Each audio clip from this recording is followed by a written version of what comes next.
오늘은 세 번째 시간을 해보도록 할게요. 이제 세 번째 마지막 시간이에요. 코팅막의 두께를 문제를 통해서 연습을 많이 해봤습니다. 이거를 조금 더 자세히 한번 해볼게요. 우리가 문제를 하기 위해서는 여러 가지 방식이 있겠지만 실제 상황은 주로 이렇게 나온다는 거예요. 실제 상황은 많이 쓰는 거예요. 이렇게 여기가 이제 이렇게 표시하죠. N0, N1, N2 이렇게 표시할게요. 여기를 주로 1.00짜리 썼고, 플로라 마그네슘은 1.38짜리 한번 써볼게요. 38 썼고, 여기는 유리 1.52. 뭐 이렇게 쓰는 게 가장 현실적으로 많이 쓴다는 거죠. 이렇게 많이 써요. 플로라 마그네슘 이렇게. 그래서 이걸로 코팅을 한번 해보자. 그래서 공기, 이게 여기는 공기, 여기는 플로르와 또는 불화 마그네슘, 여기는 유리.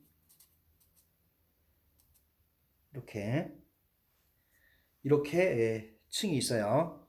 그러면 반사율을 연습을 했으니까 조금 자세히 한번 보는 거예요. 빛이 들어와서 이렇게 반사하는 놈, 얘는 일면에서 반사하는 놈, 너는 이렇게 반사해 나가는 놈, 이면에서 반사하는 놈. 이렇게. 우리는 지금 기본적으로 수직으로 들어오는 것만 연습을 하고 있어요. 딱 하면 이제 식이 좀 복잡해지죠. 자, 그러면 다시 한번 우리 했던 거니까 다시 한번 요 간격을 두께를 D라고 한번 해볼게요. 단층으로 한번 보고 있는 거죠. 자, 당연히 위상 변화를 살펴봐야겠죠. 이런 경우 위상 변화.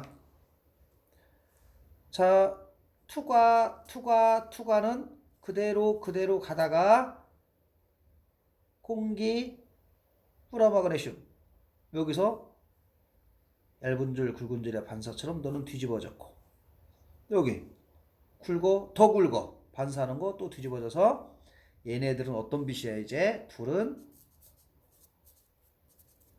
동일 위상이죠. 동일 위상이 만나서 동일 위상의 빛이 뭘 하기를 원해요? 보강의 상세요. 상세 간섭을 일으켰으면 좋겠다. 이런 조건이었죠. 그래야 너네들이 붙잡고 죽는 거죠. 반사 방지가 되겠죠. 그래야지 투과가 최대가 되겠죠. 자, 그러면 했던 대로 계속합니다. 요 빛과 1번과 2번 두 개의 경로 차이 델타가 얼마예요? 왔다 갔다 할 때 ED, 너는 얼마를 간다? 광학적 거리 END를 가져. END 이렇게. 자, 요것이 반파장의 상세 간섭이니까, 동일위상이니까 반파장의 홀수배 뭐죠? 홀수는 1, 3, 5, 7 다 가능하죠. 홀수배일 때 상세 간섭이 일어나겠다. 이런 조건이죠. 반사 광선이 0이 되고 싶다. 그러면 당연히 상세 간섭 조건을 따라가 줄 수밖에 없죠. 이게 상세 간섭 조건이었죠. 이렇게 연습을 해주시면 되겠네. 상세 간섭에 관한 내용이에요. 자, 그런데 빛이라고 하는 것이 가시광선 영역이 있죠. 가시광선 영역. 뭐가 있어요? 가시광선 빨간색부터 보라색까지 가시광선 영역이 있죠. 가시광선 영역이 이렇게 있는데, 자, 파장이 얼마요? 뭐 한 380 나노미터? 빨간색은 780 나노미터? 뭐 크게 의미 없어요. 대충이죠. 파장에 따라서 요 식에서 보시면 파장에 따라서 상황이 달라져요. 파장에 따라서. 이제 우리가 연습을 할 건데 이렇게 적어놓고 연습을 했는데 요 두께의 최소 두께나 이런 걸 따질 때 요 파장 변수가 상당히 우리를 귀찮게 합니다. 파장이 문제예요. 그래서 가시광선 영역 중에서 어떤 거 잡아서 할 것이냐. 그래서 할 수 없어. 중간쯤이죠. 중간쯤. 중간쯤이 누구예요? 노란색 약 555 나노미터. 내가 맨날 말하죠. 가시광선 영역을 따지고 어떻게 하면 그냥 555 이쪽 저쪽 파장 영역이 됐죠? 다시 가시광선 따질 때 이쪽 저쪽 있잖아요. 그러니까 555 이쪽 저쪽. 뭐 다음 중 가시광선 파장 영역은 이렇게 물어봤어. 그러면 555가 포함된 건 다 문제를 이렇게 낼 수밖에 없는 거예요. 그래서 555 이 노란색을 기준 파장으로 많이 써요. 그러다 보니까 노란색을 사용하다 보니까 문제가 좀 되죠. 자, 너는 완전히 소멸 간섭을 만들어서 상세 간섭을 만들어줬어. 그러면 이쪽과 이쪽 빛들은 아닐 수도 있죠. 아닐 수도 있지 않나요? 그래서 노란색 광선을 사용해서 반사광선을 0을 만들었다 치더라도 실제로 다른 것들, 그러니까 뭐 파란색 또는 빨간색 이런 쪽들 빛은 완전히 상세 간섭이 안 된단 말이죠. 그래서 이 남아있는 광선들의 혼합 색깔이 이 코팅 렌즈 표면에 약하게 남게 돼요. 그래서 일반적으로 단층 코팅 렌즈는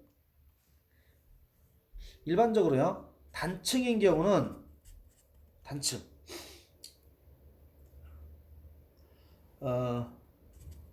3.6%까지 반사광을 줄일 수가 있어요. 단층인 경우는 약 3.6. 근데 다층으로 해주죠. 여러 층으로 하면 0.02%까지도 줄일 수가 있어요. 아름답죠. 그래서 단층으로 하지 않고 여러 층, 다층으로 많이 해줍니다. 일반적으로요.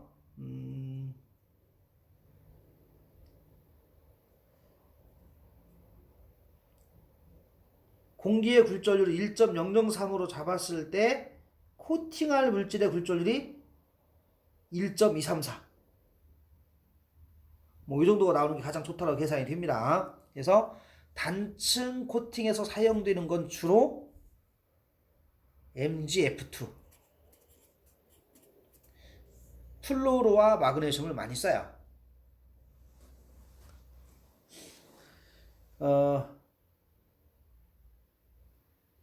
왜 이걸 쓰냐면 공기와 유리의 굴절률의 평균값 정도에 가장 근접한 게 요건가 봐요. 비슷한 것들이. 그래서 요거를 많이 쓰고요. 다층 같은 경우는 주로 몇 층짜리를 많이 쓰냐면 3층짜리를 많이 쓴다라고 해요. 다층 코팅에서 3층. 그래서 많이 쓰이는 것들을 한번 볼게요. 일반적으로 코팅을 했을 때 유리한 점이 글라스 위에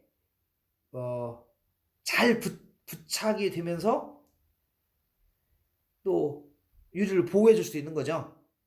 그래서 이런 아무거나 막 쓸 수가 없고요. 잘 달라붙고 그 다음에 부식도 잘 안 되고 오래 지속되는 것들 이런 재료들을 많이 쓰게 됩니다. 다층 우리 광학에서는 많이 뭐 암기상은 아니겠지만 또 다른 데서 많이 필요할 수 있으니까 다층 한번 볼까요? 산화규소 산화규소, 그 다음에 산화 안티몬. 아, 이름이 좀 복잡합니다. 산화 안티몬. 그 다음에 플로르와 마그네슘. 플로르가 불산이죠. 그래서 불화 마그네슘. 자, 그럼 3개 층이 되는 거죠. 이렇게 층 3개가 나왔죠. 너가 SiO2 산화규소, 산화 안티몬, Sb2O3. 아, 이름 복잡해. 그 다음에 플로르와 마그네슘 MgF2. 이렇게 3개 층으로 많이 써요. 3층. 뭐 이것만 있는 게 아니라 또 뭐가 있냐면 3층 플로르와 세륨. 아, 이름 어려워요. 3개 층을 다시 해볼까요? 잘 맞춰서 플로르와 세륨. 이름 붙일 때 불화가 뭐예요? 불화? 불. 이게 다시 불화가 플로로화가 됩니다. 불화, 플로로화.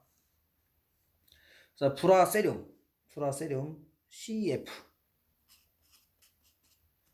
그다음에 두 번째 또 하나가 뭐가 있냐면 산화 실리코나움. 아, 이름 어려워. 산화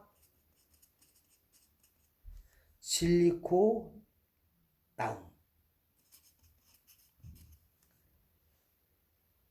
아, GR2네. ZR2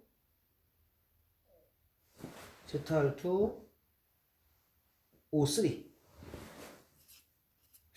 이거 나도 잘 못 외웁니다. 외우는 거 아니에요. 그냥 나도 보고 말하는 거예요. 그 다음에 플로르와 마그네슘. 플로르와 세륨. 이번에는 플로르와 마그네슘. 플로르와 마그네슘이니까 MgF2. 우리가 많이 쓰는 거죠. 플로르와 마그네슘 MgF2. 이렇게 3개 층. 3층이죠. 3층. 아유, 맞네. 이런 것들 또 기타 등등이 많이 있어요. 기타 등등이 많이 있습니다. 꼭 이것만 중요한 게 아니고 이런 것들이 있다라고 하는 얘기죠. 내가 왜 이걸 많이 강조할까요? 코팅 렌즈 열심히 막 했어요. 계산도 해보고 그랬더니 국시에서는 뭐가 나와요? 플로르와 마그네슘. 자, 다음 중 코팅에 사용되는 재료가 아닌 것은 여러 가지 나올 수가 있는 거죠. 그래서 최소한 플로르와 마그네슘은 이제 기억을 했을 것 같고 다른 것들도 들어본 적이 있어요.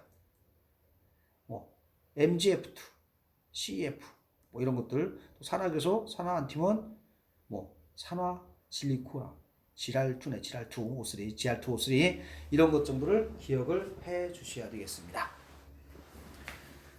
아주 지루하지만 들으셔야 돼.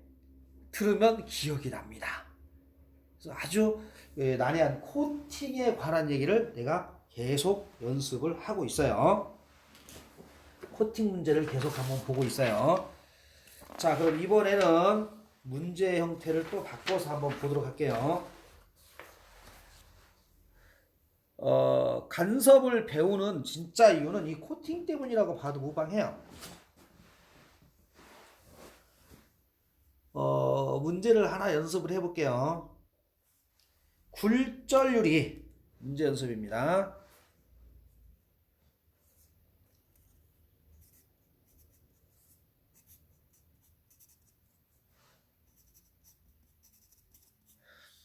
굴절유리 1.5인 안경 렌즈에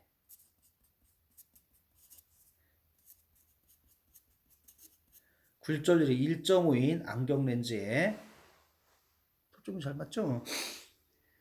1.38인 굴절률이